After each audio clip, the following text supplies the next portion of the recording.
Oi galera, tudo bom? Hoje vamos falar sobre gustação. A gustação é uma reação química que ocorre quando ingerimos um alimento e levamos essa informação para o cérebro. Tal processo envolve as substâncias químicas dos alimentos e células receptoras.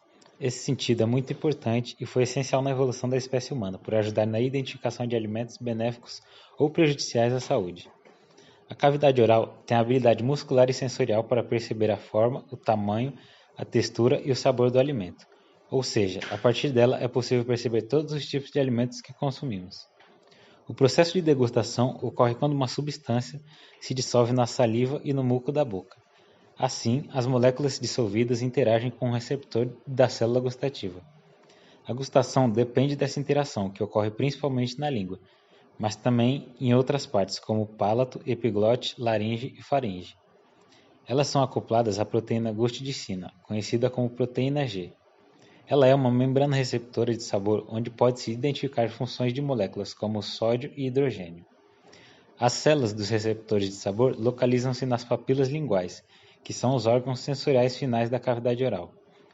Nas papilas encontramos cerca de 5.000 botões gustativos, que exercem funções essenciais no processo de gustação.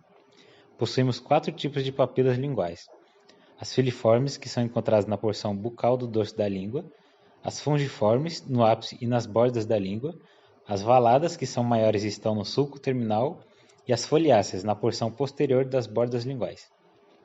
Na lateral da língua, sentimos o sabor azedo. O gosto azedo é ocasionado pelos ácidos, devido à concentração do íon hidrogênio. Nas extremidades da língua, percebemos o sabor salgado. O gosto salgado é ocasionado por sais ionizados, principalmente pela concentração de íon sódio.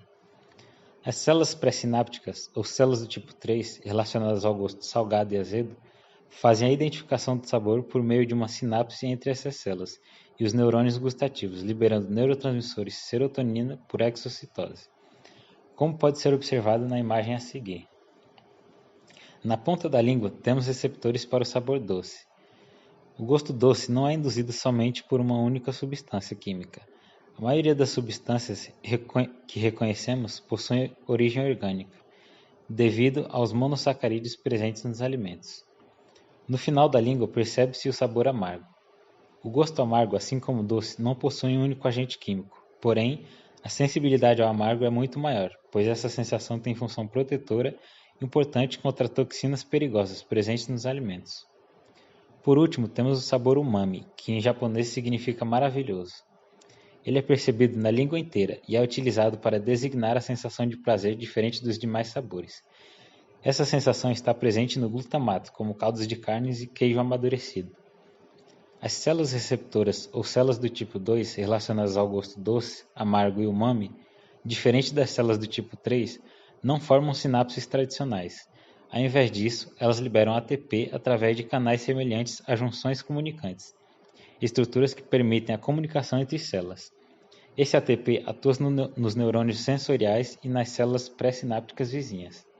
O ser humano só é capaz de identificar 5 sabores: o doce, o amargo, o azedo, o salgado e o umami. Para cada sabor, a forma de identificação é diferente. Quando estamos gripados, não sentimos gosto e cheiro muito bem. Isso se deve ao fato de que, com o olfato prejudicado, não sentimos de forma adequada o sabor dos alimentos, perdendo assim o apetite e o prazer com a alimentação. O cheiro acrescenta um enorme valor ao paladar e contribui para que caracterizemos o sabor. A mastigação intensifica o olfato por liberar as partículas do alimento.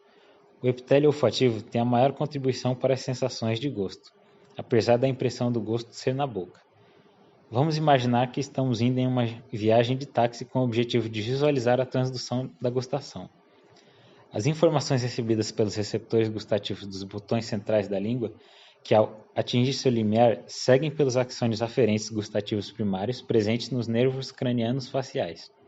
Ocorrem os diferentes padrões de ativação, ou seja, o doce, salgado, o amargo, o azedo e o umami. Depois vão para o núcleo do trato solitário do bulbo, localizado no tronco encefálico, que é responsável por funções básicas, como por exemplo lamber, salivar e mastigar.